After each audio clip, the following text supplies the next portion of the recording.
Olá! Está começando o Inteiro Teor, uma produção do Tribunal Regional Federal da Primeira Região. Uma ferrovia que é patrimônio histórico do Brasil, precisa ser revitalizada.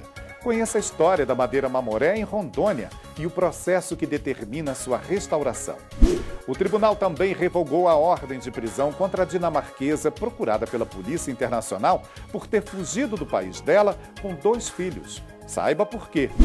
E no quadro Boas Práticas, conheça o projeto de um gabinete do TRF da Primeira Região que trouxe resultados expressivos graças à correta organização do acervo. Fique com a gente, é agora, no Inteiro Teor. Uma ferrovia que faz parte da história do Brasil foi tema de uma ação julgada recentemente pelo TRF da Primeira Região. O tribunal determinou que a linha férrea Madeira Mamoré, em Rondônia, termine de ser revitalizada pela empresa Santo Antônio Energia. Essa é uma medida tomada para compensar a construção da usina elétrica Santo Antônio. O processo, movido pelo Ministério Público Federal e pelo Ministério Público de Rondônia, pede a suspensão da licença da hidrelétrica até que a revitalização e outras providências relacionadas ao patrimônio arqueológico e histórico sejam cumpridas. Acompanhe.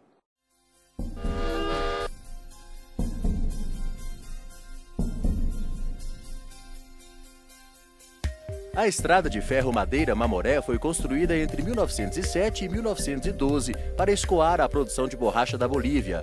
O Brasil teve interesse no projeto porque poderia aproveitá-lo para transportar o látex produzido na região onde hoje está localizado um dos mais novos estados brasileiros, Rondônia. O clima adverso da floresta amazônica, com fortes chuvas e calor, os animais selvagens e principalmente doenças tropicais como a malária, atingiram na época grande parte dos 20 mil trabalhadores de mais de 50 países que foram contratados para o empreendimento. Muitos morreram durante as obras. Já pensou você atravessar 30, 40 quilômetros no meio de Pantanal, onde o solo não dá consistência para você ter uma base para pôr máquinas de 40, 50 até 70 toneladas?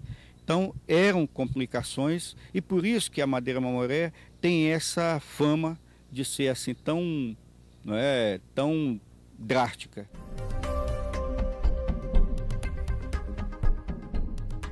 Houve várias tentativas de construção com várias empresas estrangeiras, até que a obra fosse inaugurada em 1º de agosto de 1912.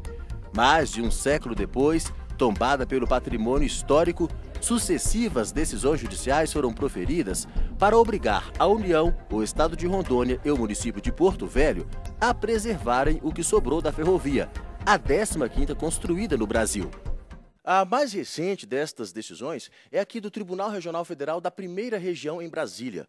O desembargador federal Antônio Souza Prudente resolveu aceitar o pedido de liminar formulado numa ação civil pública ajuizada pelo Ministério Público Federal e pelo Ministério Público de Rondônia e determinou que sejam tomadas providências para concluir a revitalização de trechos históricos da rodovia. Esta era uma das exigências impostas à empresa responsável pela construção da hidrelétrica para que o IBAMA pudesse licenciar a usina de Santo Antônio. A decisão do desembargador é liminar. De acordo com o TRF da Primeira Região, a revitalização e o cumprimento de outras condições estabelecidas no processo de licenciamento da usina vem esbarrando em entraves burocráticos desde 2009. A linha férrea Madeira Mamoré foi reconhecida e tombada pelo patrimônio histórico, tendo a sua recuperação incluída como uma das condicionantes para que a empresa Santo Antônio Energia S.A. fosse autorizada a operar na região, que é rica em rios e quedas d'água. Além de pedir a apresentação de um plano de viabilização e revitalização do percurso da linha férrea entre Porto Velho e Santo Antônio e o Museu da Estrada de Ferro Madeira Mamoré, o TRF1 determinou a Santo Antônio Energia S.A. a construção e implantação de um centro de memória dos trabalhadores da Estrada de Ferro e a revitalização do cemitério de locomotivas. Ao Instituto do Patrimônio Histórico e Cultural, o IPHAN, a fiscalização dos projetos e das obras. Ao IBAMA, a suspensão da renovação do licenciamento da usina de Santo Antônio até o início do cumprimento das medidas de revitalização. e a União, a retomada da administração do complexo histórico que compreende trechos da estrada, locomotivas e vagões. O município de Porto Velho deverá retirar todas as famílias e invasores que estão localizados próximos aos trilhos do percurso tombado. Foi estipulada multa de R$ 50 mil por dia em caso de descumprimento da decisão. A construção da usina hidrelétrica de Santo Antônio foi concluída em 2016. Para funcionar plenamente, a quarta maior usina do país e uma das maiores do mundo está obrigada a cumprir o que acertou com o Ministério Público quando do seu licenciamento, que é revitalizar os trechos turísticos da estrada que custou vidas e proporcionou desenvolvimento ao Brasil e à Bolívia.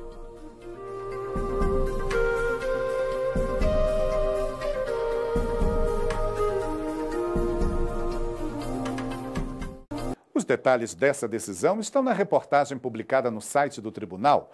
Basta clicar em Notícias.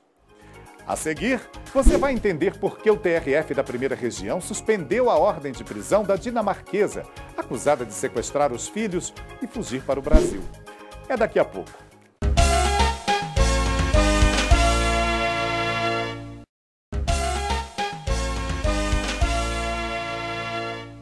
O TRF da Primeira Região revogou uma ordem de prisão concedida pela Justiça Federal do Pará contra a dinamarquesa Angelina Maluia Wallon Matthensen. Ela é procurada pela Interpol, a Polícia Internacional, após a acusação de ter fugido do país de origem com 2 filhos, um de 3 e outro de 6 anos. O caso ganhou repercussão no Brasil e na Dinamarca, porque apesar de os pais acusarem a mulher de fugir com os filhos, no processo aberto na Dinamarca, houve alegações de que pelo menos uma das crianças seria maltratada pelo pai. A ordem de prisão contra a dinamarquesa, concedida pela Justiça Federal do Pará, levou em consideração o fato de ela estar sendo procurada pela Interpol. A mulher teve 2 filhos com pais que a denunciaram às autoridades dinamarquesas por ela ter retirado as crianças do país estrangeiro sem autorização deles. Baseando-se em informações de que a mulher estaria morando num distrito de Belém, no Pará, a Polícia Federal Brasileira, que coopera com a Polícia Internacional, pediu que a Justiça concedesse uma ordem de prisão para que ela fosse deportada. A Justiça Federal do Pará chegou a decretar a prisão da dinamarquesa. Por esta decisão, se ela fosse encontrada, seria deportada para o país dela, juntamente com as crianças.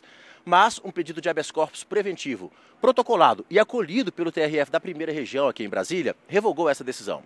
De acordo com a magistrada que analisou o pedido de liminar, a deportação baseada em sequestro internacional de crianças é irregular. Segundo a magistrada, a Constituição Federal assegura que a detenção de qualquer pessoa somente deve se proceder no caso de prisão em flagrante. Além disso, no decreto para deportação, o juiz não pode tratar de questões que fogem ao tema do Estatuto do Estrangeiro, como as relacionadas à guarda dos filhos ou ao cumprimento da Convenção sobre o Sequestro Internacional de Crianças. O caso ganhou repercussão no Brasil e na Dinamarca porque, apesar de os pais acusarem a mulher de fugir com os filhos, no processo aberto na Dinamarca, houve alegações de que pelo menos uma das crianças seria maltratada por um dos pais. O habeas corpus preventivo que foi concedido pelo TRF de Brasília assegura que, se for encontrada, a mulher não pode ser presa e deportada por causa da discussão jurídica sobre a guarda dos filhos, o que não impede o prosseguimento do processo sobre o sequestro internacional de crianças, que visa o retorno dos menores ao país de onde foram retiradas sem autorização dos pais. E agora, o assunto é gestão de pessoas. Veja no quadro Boas Práticas, um exemplo que vem de um gabinete do TRF da Primeira Região. Os profissionais envolvidos contam como resolveram problemas como falta de motivação, ambiente desfavorável pelo excesso de processos espalhados pela sala, entre outros problemas, com um bom trabalho de organização que envolveu o correto gerenciamento do acervo.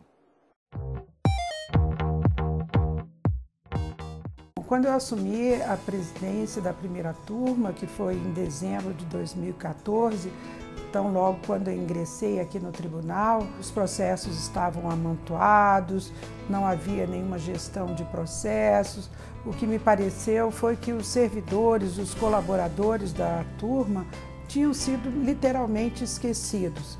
Conforme vocês podem ver, até pelas fotos que vão ser mostradas, não havia nenhuma organização na primeira turma. A partir disso, foi feita uma correção pelo Conselho da Justiça Federal, onde se detectou um número exorbitante de 28.100 processos e nada mais, nada menos do que quase 19.000 petições a serem juntadas. Os processos estavam amontoados por cima das mesas dos servidores, os servidores tinham um local inóspito para trabalhar, não se limpava, não havia condições de organização nenhuma. Então, assim, aquilo foi algo que me causou maior estranheza e que me incomodou muito. E a partir daí, nós passamos a ter uma outra visão estratégica e de gestão na primeira turma para podermos mudar. A gente fez uma leitura, né, e o diagnóstico para ver como é que estava a situação. O ambiente era insalubre, né, o espaço era insuficiente para o volume de processos, a gestão era centralizadora, os servidores estavam totalmente desmotivados, não havia mapeamento das tarefas, né, e rotinas, e a gente ainda não percebia que eles vinham um final naquilo ali, que ia ter solução. A gente precisava reagir. O primeiro passo era conseguir espaço ali, né? E a doutora Gilda mais uma vez colaborou. Ela cedeu o espaço lá da COGEF, né? E esse espaço foi importante porque a NUGEP, que ia ser localizada ali no 7º andar, foi para a COGEF. E o presidente autorizou essa sessão.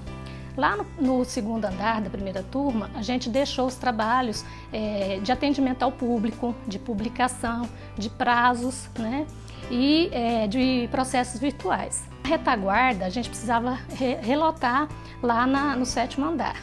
E isso foi uma inovação incremental, porque garantiu o sucesso do trabalho. A gente conseguiu fazer toda a triagem, né? E assim, com essa relotação, a gente conseguiu mapear, identificar as rotinas, né, e fazer todos os procedimentos que eram ligados àquelas rotinas melhorarem a qualidade. E a gente chegou ao resultado. De 28.100 processos, a gente baixou para 15.000. E de 19.000 petições aproximadamente para juntar, a gente conseguiu baixar para 1.500. Então, uma redução de 50% no acervo e uma redução de 92% no total de petições. O importante é que a gente conseguiu, com uma boa dose de generosidade, porque você vê servidores aqui do gabinete se importando com o reflexo do trabalho da turma, né? E vice-versa. Todo o trabalho que é feito lá reflete positivamente aqui, né? Se for feito com qualidade. E aí a gente conseguiu utilizar habilidades e competências individuais e com um conjunto de pequenas atitudes a gente conseguiu atender e alcançar o nosso dever constitucional, que é atender com responsabilidade social, e a própria missão da justiça é essa, do judiciário é realizar justiça, né? E a gente conseguiu e só temos a agradecer à equipe toda que se empenhou e se motivou. Houve uma prestação do serviço de forma eficiente no que tange as metas, os indicadores e as estatísticas do próprio tribunal. O projeto foi de grande importância e no aumento de despesa foi custo zero. O trabalho já está sendo percebido não só pelo jurisdicionado, aquele hipossuficiente que estava esperando o resultado do nosso trabalho, mas principalmente pelos servidores que se sentiram mais valorizados, que se sentiram mais empoderados em virtude de que puderam trabalhar com maior dignidade, né? Eu me recordo de um servidor que virou para mim e disse: "Nossa, doutora, agora a nossa secretaria pode ser limpa". Então, eu acredito que trabalhar num processo, num local organizado, com sistema, com uma gestão de processos, de demandas, de rotinas de trabalho, é muito melhor e todos ganham.